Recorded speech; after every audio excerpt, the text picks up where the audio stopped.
ucapkan dan saya jalani terus sampai hari ini ya. Tapi saya bersyukur, kenapa? Karena saya dikasih pasangan sama Tuhan itu pas, buat menolong saya memang pas gitu ya. Jadi Bapak Ibu jangan pernah saya kalau di camp selalu tanya begini. Siapa di antara Anda yang pernah berpikir keliru jodoh? Dan itu 75% angkat tangan ya. Nah, Anda malam ini harus tahu bahwa pasanganmu itu bukan orang yang keliru. Yang keliru itu caramu memperlakukan. Kira-kira begitu ya. Nah, tema kita pada malam hari ini adalah happy family, keluarga yang bahagia. Saya setuju dengan Pak Martin tadi. Bahagia itu bukan di awang-awang, bahagia itu bukan hanya perkataan, tapi ini harus menjadi sebuah sesuatu yang real dalam rumah tangga kita. Walaupun begini, walaupun ada sebuah survei yang menyatakan dari 2.880 pasang disurvei, hasilnya ternyata pernikahan itu begini, 10% bahagia, ya. Jadi Sony ternyata yang bahagia cuma 10%, termasuk kamu berarti ya. 10% bahagia, 80% seperti api dalam sekam, ya. Terus kemudian 10% cerai. Nah, tugasnya kita nolongin yang 80% yang seperti api dalam sekam itu supaya naik jadi bahagia, bukan turun jadi cerai. Jadi 80% itu seperti api dalam sekam. Ngerti ya, api dalam sekam? Api dalam sekam itu gini, di permukaan nggak ada masalah, tapi di dalam ada api yang menyala. Ya, gitu. Makanya tadi kalau ada orang tanya sama keluarganya Pak Martin, apa betul Pak Martin kalau di rumah juga seperti itu? Itu karena apa? Karena banyak pemain sandiwara di bumi ya. Termasuk pendeta. Makanya kalau pengen tahu pendeta itu aslinya seperti apa, jangan melihat pada waktu dia khotbah ya. Coba Anda nginep di rumahnya 3 hari aja. Nah, Anda baru tahu aslinya ya. Kenapa? Karena aslinya kita itu bukan di persekutuan. Aslinya kita bukan di mimbar. Aslinya kita bukan di gereja, tapi aslinya kita adalah di rumah kita. Dan lebih asli lagi begini ya, berdua nggak ada siapa-siapa, cuman Anda sepasang suami istri, nggak ada yang menyaksikan. Nah, itu asli banget. Kalau di depan orang begini kan kita bisa mengemas dengan kata-kata yang bagus ya, kalimat-kalimat yang tersusun rapi begitu. Tapi nanti kalau nggak ada siapa-siapa, nah itu aslinya kita. Apakah orang yang sudah dipulihkan nggak ada problem? Banyak.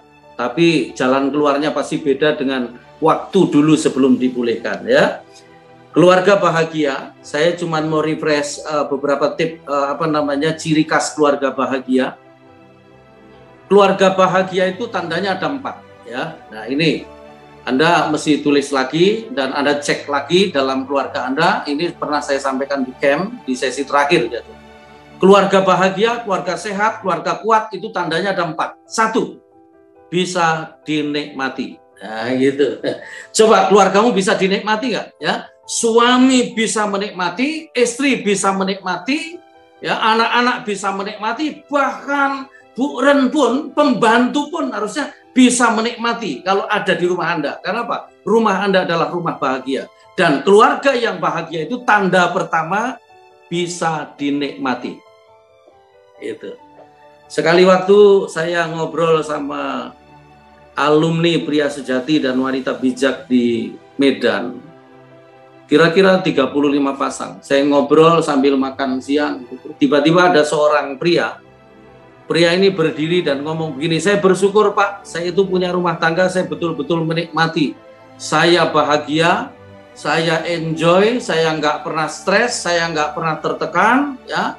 Saya selalu bahagia.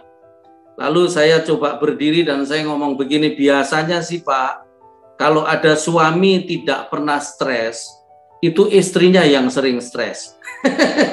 Tiba-tiba istrinya berdiri dan ngomong begini, betul. Nah itu makanya saya mau kasih tahu bahagia itu bukan karena alumni Pria Sejati.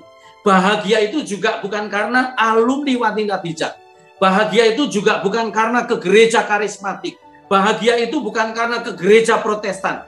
Bahagia itu adalah pilihan, keputusan. Keputusan apa? Memilih bahagia. Caranya gimana? Taat sama firman. Supaya rumah tangga bisa dinikmati. Itu yang pertama ya. rumah tangga bisa dinikmati. Lalu kemudian yang kedua, tanda keluarga bahagia, yang kedua begini, komunikasinya cair. Jadi nggak tegangan tinggi terus, ya. Ngomongnya nggak ngegas terus, ya. Nggak pakai kata-kata yang kasar gitu.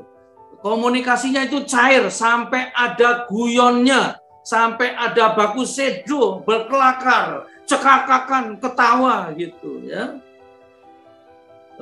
Almarhum istri saya pernah ngomong begini, Pak, kamu itu kalau nggak ada di rumah, rumah jadi sepi. Tapi kalau kamu di rumah, sampai anjing pun ikut bahagia. Nah, keren loh, sampai anjing ikut bahagia, ya. Coba kalau Anda di rumah, kira-kira keluargamu cair nggak? Kalau seperti Sony bilang tadi itu, seperti monster tadi itu, ya. Bapak Ibu sudah pernah lihat monster? Nah, kalau belum, semua lihat Sony, karena dia yang mengatakan hari ini, ya. Tapi sekarang sudah berubah dia, ya, sudah berubah. Saya senang ketemu Sony lagi setelah sekian tahun nggak pernah ketemu, ya. Jadi bisa dinikmati terus, maju terus Sony, ya. Pokoknya jangan pernah berhenti berubah, jangan pernah berhenti menjadi bapak, dan juga jangan pernah berhenti menjadi anak. Karena begitu kamu berhenti menjadi anak, kamu sekaligus nggak jadi bapak. Jangan kehilangan spirit sonship, maksud saya, ya. Tetap ingat siapa yang nolongin kamu, siapa yang membesarkan kamu. Gitu. Kamu boleh melayani di mana saja, tapi yang penting rumahmu tetap terurus dengan baik, ya. Amin. Untuk apa kita jadi idola banyak orang, tapi istri kita menderita, ya kan? Ayo, semua pria letakkan tanganmu di atas jidatmu dan katakan, jangan pura-pura nggak paham. Ini penting, ya. Jangan jadi orang yang hanya dikenal di luar, tapi keluargamu harus kenal, ya. Komunikasinya cair, nggak tegang gitu, sampai bicara hal-hal nggak penting, kira-kira begitu. Lalu kemudian yang ketiga, semua bisa saling terbuka. Anak boleh ngomong apa aja, pokoknya saling terbuka, nggak ada rahasia. Suami nggak punya rahasia ke istri, istri nggak punya rahasia ke suami. Anak-anak juga nggak ngumpet-ngumpet gitu, jujur. Karena apa? Ada suami istri yang jujur, anak-anak pasti jujur. Jangan harap kalau Anda suami istri nggak jujur terus anak suruh jujur. Kenapa? Karena anak kita itu nggak hanya butuh mulut-mulut, tapi butuh gaya hidupmu. Ya, gaya hidupmu itu warisan terbesar juga. Yang keempat begini, saling membangun, saling melengkapi. Jadi ingat loh, ya. Anakmu itu punya kelebihan, tapi juga punya kekurangan. Kau harus bisa hormati kelebihan anakmu juga. Karena kita harus saling melengkapi tadi itu. Oke, malam hari ini saya cuma mau bagi begini. Untuk membangun keluarga yang bahagia, itu butuh dua unsur yang saya boleh katakan itu dua kaki, ya. Dua kaki untuk mendirikan rumah yang bahagia, keluarga yang bahagia. Dua itu begini, satu uang, dua komunikasi. Nggak mungkin kita nggak butuh uang, ya kan? Tapi jangan lupa, saya mau katakan begini, uang dan komunikasi ini bisa dipakai Tuhan untuk membahagiakan keluarga Anda. Tapi kalau Anda nggak benar di dua hal ini bisa dipakai setan untuk menghancurkan keluarga Anda. Coba mari cek, ya. Cek ke belakang termasuk Sony, ya. Dulu hancur kan karena komunikasi, dulu hancur karena uang juga, ya kan? Karena apa? Setan yang masuk ke dalamnya. Tapi kalau sekarang kita bersama dengan Tuhan, maka harus benar di dua hal ini, ya. Untuk membangun keluarga bahagia itu satu harus benar dengan uang, dua benar dengan komunikasi. Dua hal ini aja, ya.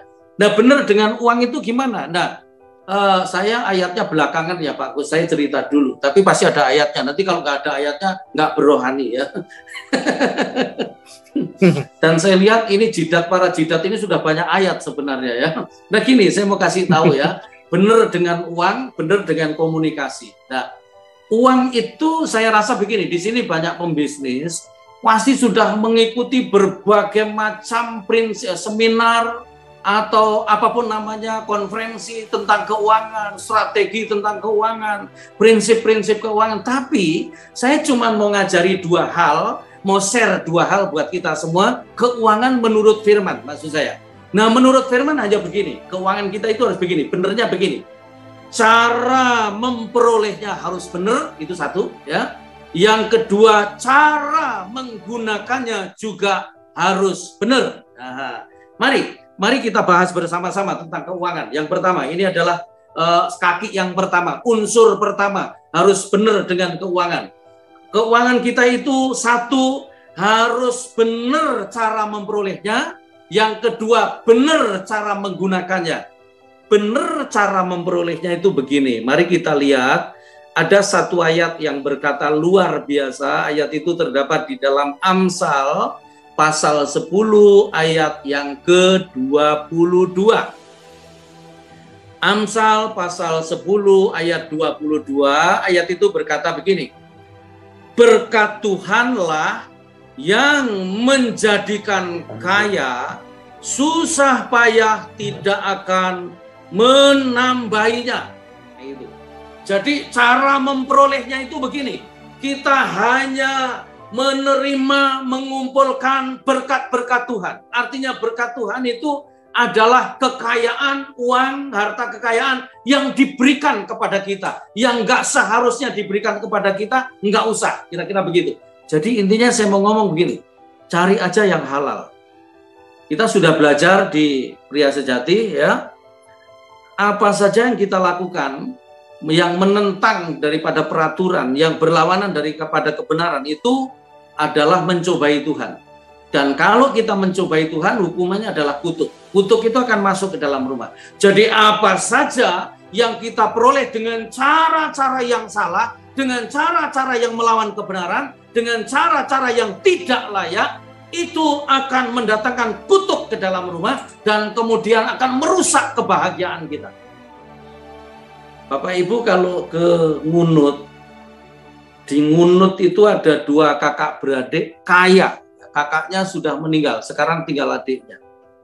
Dua-duanya kaya.